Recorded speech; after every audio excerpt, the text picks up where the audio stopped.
Welcome to Chronosphere Fiction. This is your host, Daniel French. In Gafgarn the Eternally Unfurnished, after our friends had busted up a little bit of the city of Hausto, they had to meet up with Baron Mardoo, who then let them know they are no longer allowed to chase the Albino Jester through his city. Even Captain Tetiv didn't seem very happy with that. So let's find out what happens next. But first, some words from some of my podcasting friends.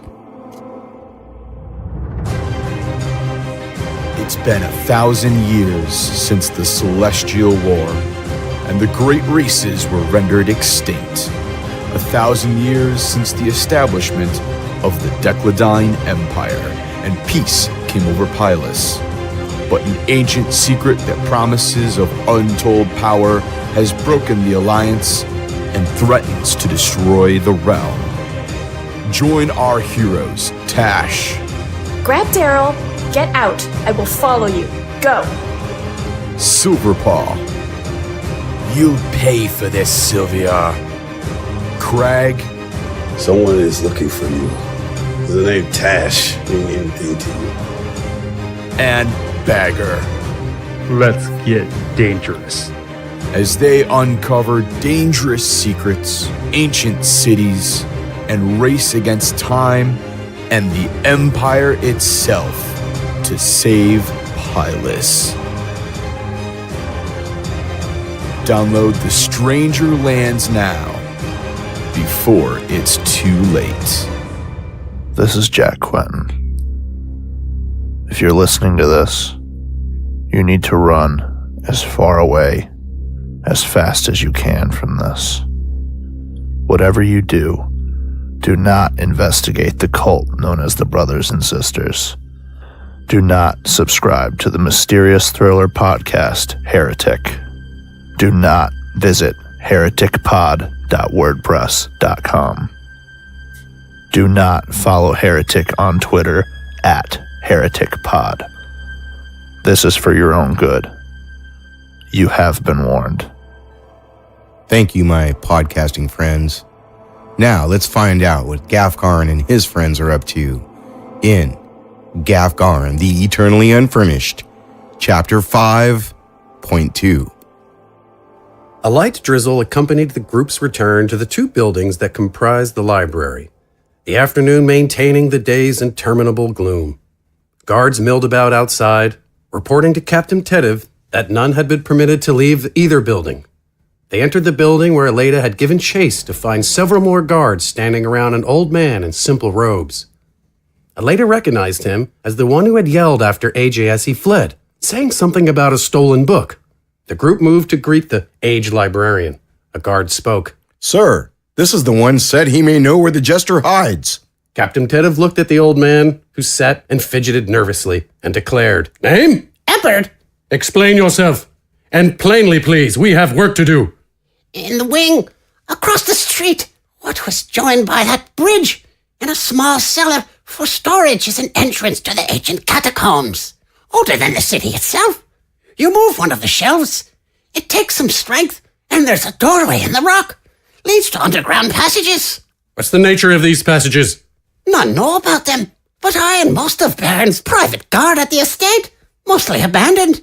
Many passages collapsed and unstable. One leads out of Hausto, beyond the walls somewhere.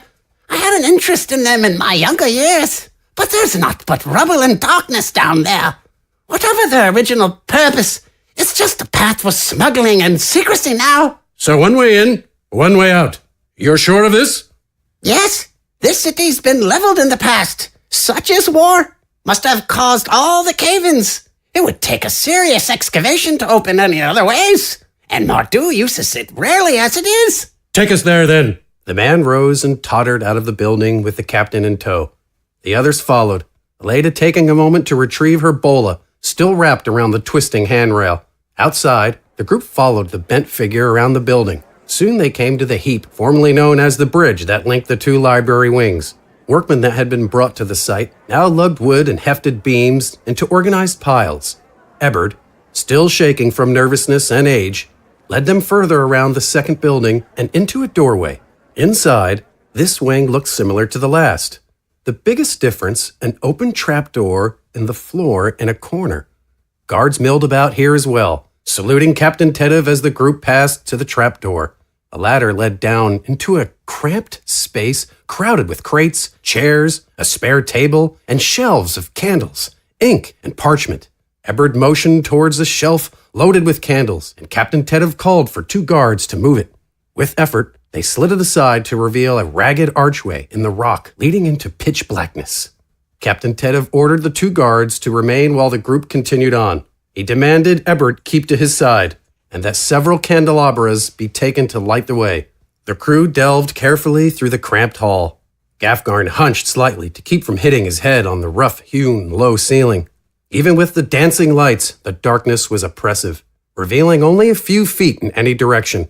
The librarian tottered behind Captain Tetiv, craning his neck to see beyond the group, pointing to the proper direction whenever they came to a split or an intersection. No one spoke, and they stepped lightly, moving slowly to keep from making any noise. For some time they traveled, finding no sign that anyone had come before them. "How much farther, old man?" Captain Tetiv whispered. Ebert squeaked through panting, nervous tiredness. Not much. There should be a chamber, then a straight path. A deep-throated chuckle echoed through the hall, snaking around the group, raising hairs on each neck. Captain Tetiv motioned the group to halt, and all craned to see into the darkness ahead. Gafgarn awkwardly turned to look back the way they came to Sully and Doran covering a rear. Sully held a candelabra out in a feeble attempt to pierce the blackness, then turned to lock eyes with Gafgarn and shrug. He turned back to see Captain Tetiv looking his way and gave as much of a nod as he could, indicating that they should continue. Minutes passed, and another chuckle rumbled through the halls. It was easier this time to tell it came from ahead of them. Captain Tetiv carefully and silently unsheathed his sword and led the group into the dark. The laughing continued more frequently now, goading them. Heavy with impish imperiousness, it caused Gafgarn's brow to furl and nostrils to flare in irritation. Aleida hefted her sword and shield, and Wither's fingers danced in anticipation. Past another crumbled pathway, turning into another path at an intersection, the laughing continued to creep through the halls like a stalker. Finally, they stopped at a 3-way intersection, Ebert pointing around the corner to a wider hall at a startling sight. 2 rows of simple wooden chairs stood face to face, their backrests against the stone walls, extending into the black and blocking the entire path. Captain Tetiv shoved his light out into the hall above the chairs to look as deep as he could, but the chairs continued beyond their sight. Ebert, you or anyone you know put these here for any reason?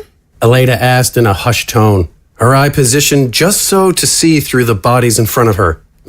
No, this hall is usually clear. We've no use for chairs down here. No one sits around in the dark. Our pastime is reading, after all. No meeting place for Mardoo's cronies, old boy. Ebert scratched his hairy chin. None of my business if there were. But they use the catacombs for smuggling and sneaking out of the city. I don't think the Baron let anyone he worked with outside of the city into the catacombs anyway. Better to keep the entrance hidden in case some crook got wise. Gafgarn gazed back at Sully and Doran with a questioning glance that appeared all the more threatening as shadows danced across his face. Then he asked in a whisper that nonetheless carried the stony presence of his voice. "Smidgen ever come in here? Your band? Anyone?" No, sir. Gaff, I don't think so. Times we met with Mardoo's folk, we're in the forest or the camp. Deal was the Baron would work with us, but only on his terms. Smidgen never really cared for the city here, already had his own turf, and with the extra information and gear, we could waylay some nice caravans. And then he'd pay you. Supplies or gold? Aye. They all looked down the tunnel, the chairs seeming to dance in the flickering light of their candles. Another throaty cackle, full of self-assured excitement, rumbled through the halls. There was no mistaking where the laugh came from, though it radiated from beyond those chairs. "Any way around, Ebert, down that way?" No, just a cave-in. This here is the way to the exit. "What's wrong, Gaffy?" AJ's voice, full of glee, echoed around them. You seem stressed out. You should have a seat. Take a load off. Then he peeled into a brief, mocking fit of laughter. Gafgarn rumbled with the rage boiling up inside him. He reached for his hammer with one hand, but stopped as he realized AJ would be long gone before he could smash his way down that hall. Smashing would make him feel better, but he'd have to save it for AJ. The rest of the group could continue, but what would he do? Could he keep searching in the hopes that the crooked librarian was wrong? No. He needed to get down the hall as soon as possible. As crowded as it was with the dreaded chairs, he cracked his neck in anticipation. He lifted a gilded foot above the first two chairs, felt that strange force that pushed him away. As he dropped his boot, he could hear the chairs vibrating against the wall and each other, and he pushed hard against them, their shaking becoming a cacophony of wooden rumblings. And he could see them wobble. His foot slipped off and away from the chairs, and he stamped it on the floor in frustration. He turned and attempted to sit, but was pushed back towards the group. Blasted chairs! There's one thing you can try, and you know it. It won't work. Come now, old boy. Let's just see what this curse of yours will do. Gafgarn huffed as he turned back around, and without hesitation, took a few quick steps and launched himself over the row of chairs. He quickly fell, feeling a force push upwards against his entire body, enough to slow but not stop his descent. The moment his chest hit a seat, he was catapulted upwards into the hard rock ceiling, hitting it like a sack of meat. He fell back down and was repulsed once more, this time catching himself before hitting the ceiling. As he fell again, he could feel the force slowing him, and he bobbed back upward before touching the wood. He bounced in midair for a few moments, each bounce smaller than the next, until he floated gently in the air, a hand's length above the chairs. He looked back at his companions, faces struck with surprise. Wither, Sully, and Doran, scarcely stifling a giggle. Aleda nodded her head, betraying herself with a tiny smirk. Let's get going, Gafgarn commanded, as if nothing strange had happened at all. He thought of claiming a candelabra, but dismissed the idea. He'll see me coming, he thought. I'll fly through the air in the dark and surprise him, or he'll be waiting for me. Sully reached him first, having pushed through the group. She moved her hands in the air over and under Gafgarn, looking for something to do with him, but stopped, absolutely dumbfounded. Are we supposed to push you or something? Just follow me. Keep up and ready yourselves. Gafgarn reached out with both arms, his movement causing the chairs below him to rumble again. He grabbed at the sides of the walls and with one Herculean push, launched himself down the hallway. That strange force persisted as he went, pushing up against his body harder if he bobbed closer to the chairs, each emitting a creak or clatter under him. A frown crept into his face as he heard, knowing that if AJ lay in wait, the sounds might reach him. He thought of readying his hammer, but the movement of reaching back caused him to wobble awkwardly, pitching forward to almost clip his nose on wood. No, better to gain speed and surprise his foe. Again, he pushed himself down the hall, this time with greater force, sending him into a barrel roll like a slow, awkward bird. It was a strange sensation, like he was a boat, and the air beneath him water. Until now, he was pushed, or shoved, or launched, or a bed or chair would slide or fall as sought to rest upon it. Now he found himself in an odd equilibrium, a weightless stone floating into that clammy abyss, to murder or be murdered. As strange as it was, he was ecstatic. Finally, the creak subsided behind him, and that familiar pull to the ground returned. In absolute darkness, he fell into a hard roll, coming to slide on his boots into a stony wall. As he collected the wind knocked from his lungs, he hefted his hammer and listened intently. For a few chilling moments, only the occasional clacking of a chair from the approach of his companions far behind reached his ears, until finally, something greeted him. About time. AJ's voice called from the darkness with the friendly timbre of one calmly entertained. We've been waiting for you for a while now. Silly you didn't bring a light with you. You were loud enough floating in here. I wish I could have seen it, but I guess I've seen your kind of flight before. I'm a huge fan, really. It'd be great to give that monster a hand to shake. Unfortunately, I have a problem, as we've not brought a light either. We? Thought Gafgarn. Who else is with him? AJ seemed like one who worked alone. Then Gafgarn's thoughts moved to Wither's sister. If she was in that room as a hostage, That would complicate things. Gafgarn stepped forward into nothing, making no sound as he went. You really are a hoot, buddy. You don't think you can find me in this, can you? As much as I'd like to formally meet, I do have something else I need to attend to. I was worried about leaving my friend here alone, but now that you're here, I know he's in good hands.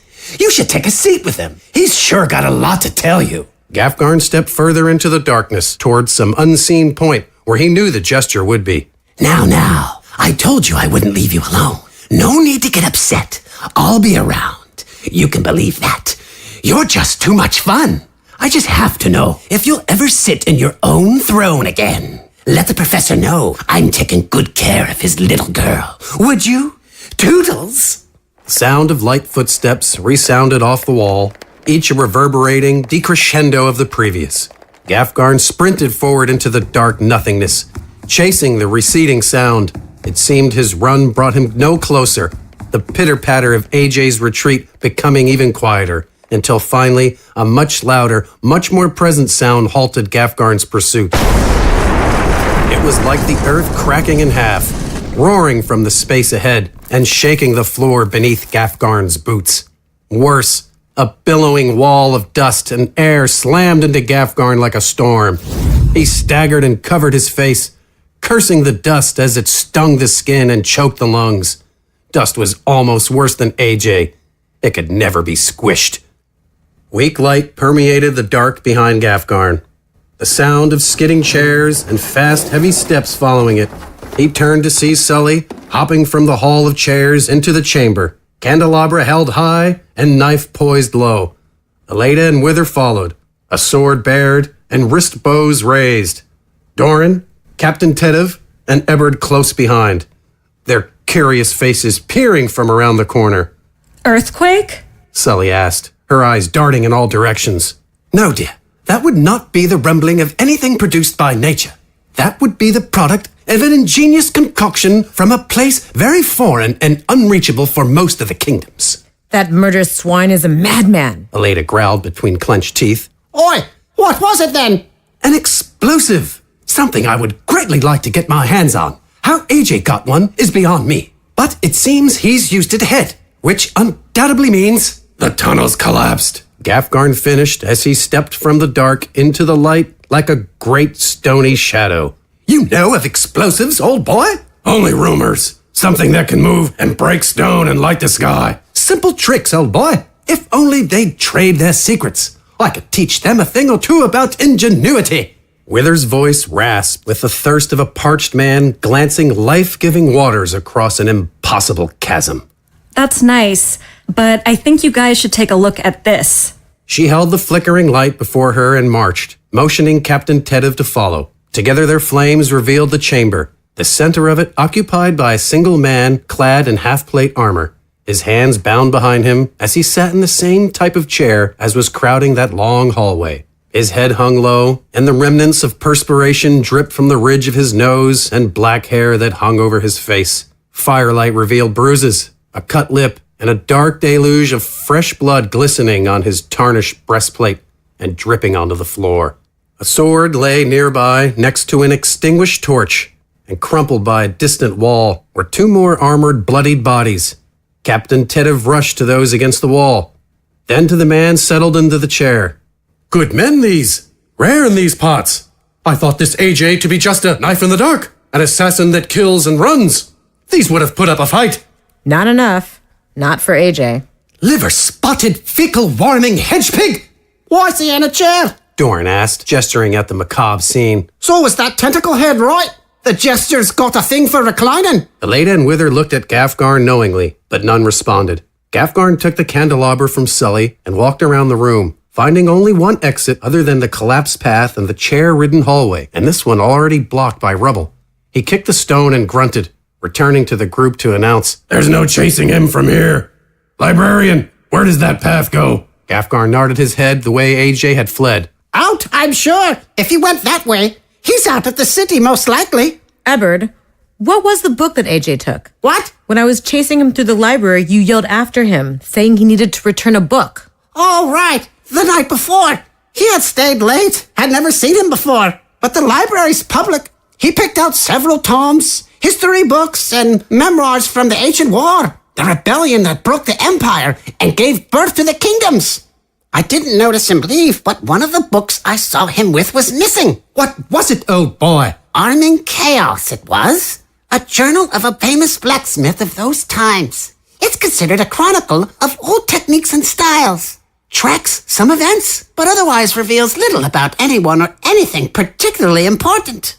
Important is relative, old boy, Withers said, his eyes communicating a hidden understanding to Gafgarn and Aleda. All three of them looked down at Gafgarn's boots, glinting in the candlelight as if just polished. In any case, not much we can do here, is there? No, Captain Tetiv stated, with a hint of resigned sadness. We should report back to the Baron. I'll have my men take care of the dead. Oh boy. Sully said sarcastically. I'm really excited to see that thing again. What would the Baron think of their failure? What might he do?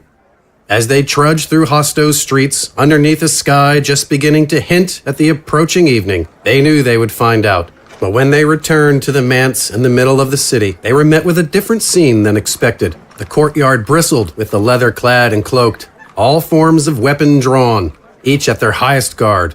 There had been a death in the yard, it seemed. 2 guards at the rear of the estate slain quietly, their bodies only just discovered, and something worse. Inside, the shady folk ran about, investigating every corner and nook with the particularly grumpy retinue in the upper halls crowding the bulging Baron's doorway. Beyond, Gafgarn and his companions found a most peculiar but eerily familiar scene.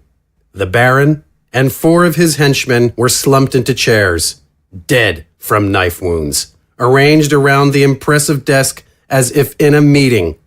The strangest detail, however, was a small note written in ink in the most elegant, flowing handwriting anyone alive or dead in that room had ever seen. The note was pinned to Baron Mardoo by his own knife, and it read, "Even in death, they know more comfort than you." And Gafgarn noted, those pristine gauntlets with a shocking likeness to his cursed boots were nowhere to be found. Gee, I wonder where those gauntlets went.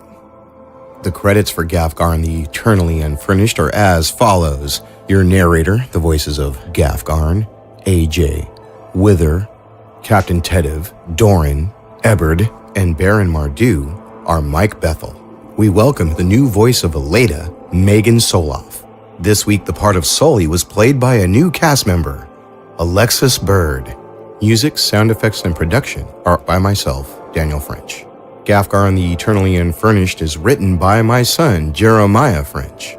Please subscribe to, rate, and review our podcast. If you have comments or questions, or you'd like to submit a story to Chronosphere Fiction, email us at chronospherefiction@cox.net. COX. See you next time. Keep your cosmos clean.